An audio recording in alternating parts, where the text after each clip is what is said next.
Next, we have Dr. Chandrakanth KS. His paper is on prospective study of 100 eyes with phakolytic glaucoma undergoing phaco with foldable IOL.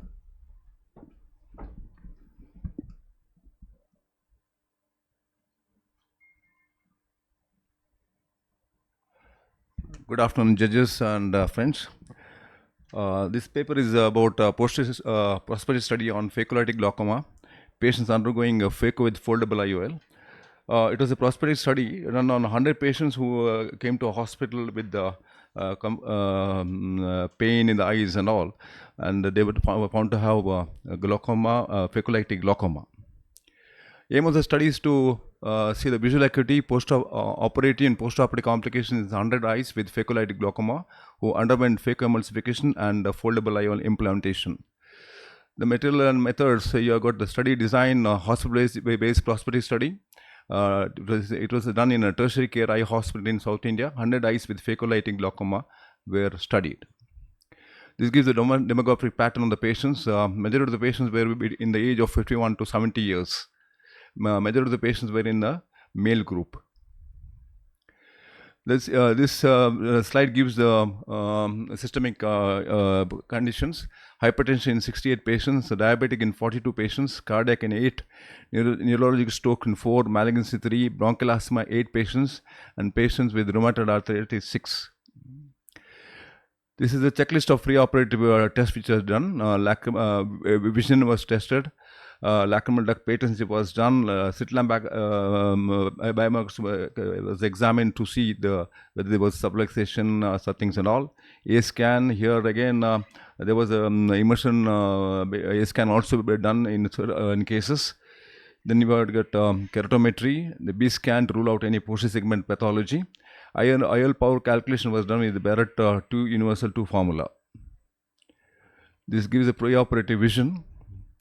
Perception of light and projection of rays, right is in 94 eyes.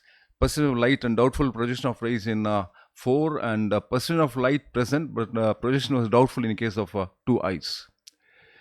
Preoperatively, all the patients underwent antibiotic drops instillation in the form of moxifloxacin. Topical lotoprotein was applied.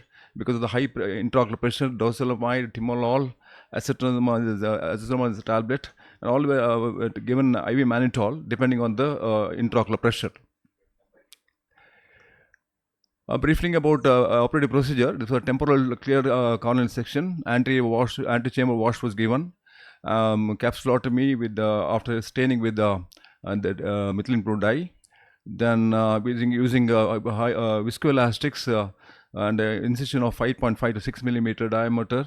Hydrodissection was done.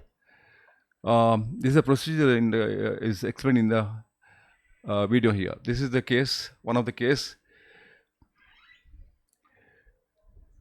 Doing a 2.2 to 2.3 millimeter keratomy incision. Then injection of the dye. You can see that the exudates in the antechamber. After that, it's injected. You do a under viscoelastic.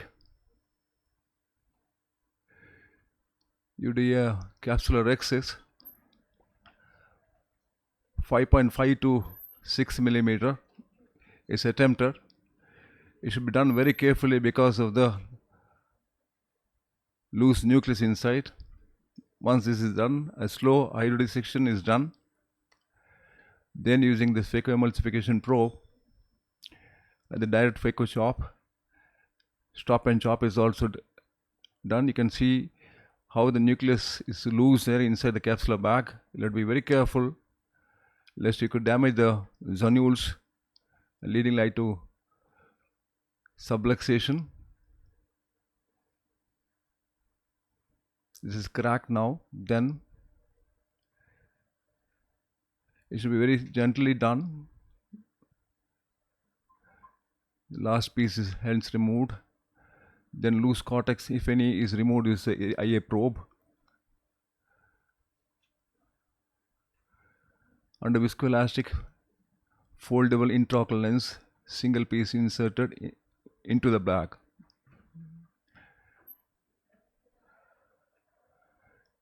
The haptic is placed within the capsular bag. Viscoelastic is removed, then hydration of the wound. Wound is closed. You can see the centered intraocular lens. These are the results. At the end of 1 month, 42 eyes had best visual corrected acuity of 6/6. 54 had 6/9. 3 had 6/12. And one patient had 3/60. At the end of 3 years, 80 eyes had best visual corrected acuity of 6/6, 18 6/9, 1 had 6/24, and 1 had 3/60. This is the same in the form of the graph. After 1 month, as I said, 42 eyes had 6/6, 52 eyes had 6/9. 3 eyes had elevated intraocular pressure treated with timolol and bremonidine, eye drops 2 times a day. 1 eye had best corrected visual acuity of 3/60, had a glaucomatous optic atrophy. At the end of 3 months, 1 eye developed a pseudophakic bullous keratopathy, which underwent penetrating keratoplasty at the end of 9 months. 3 eyes developed posterior capsular opacification. All 3 underwent yak capsulotomy, and good vision was regained. 6 eyes developed moderate iritis, which was treated with intense steroids. Intraoperative, 1 eye had only dialysis. Capsular bag, tension bag was inserted, and eye was kept in the bag. This is the complications already described. Discussion: challenge faced by phacocy in phakolytic glaucoma because of the high milky white cortex, highly mobile nucleus, irregular depth of the antechamber, loose capsular bag, and zonular dialysis. In the series of 100 patients, at the end of 1 month, 42 eyes had a best visual correct of 6/6, 54 6/9. Intraoperative complications were at a minimal. 1 eye had pseudophakic bullous keratopathy, 3 had posterior capsular opacification at the end of the 2 years. Conclusion: phacoemulsification phakolytic glaucoma eyes can be surgically managed by meticulous preoperative management and expert surgical handling. These are my references. Thank you. Thank you, sir. Thank you for showing the beautiful video also. I think in the whole conference, there are only a handful of people who can do this. Thanks for that. Yes, sir. I think, and the courage to do this should come first rather than, be courageous afterwards. So I think it's very nice to see the study. Thank you, sir. Welcome. Any more questions? Thanks.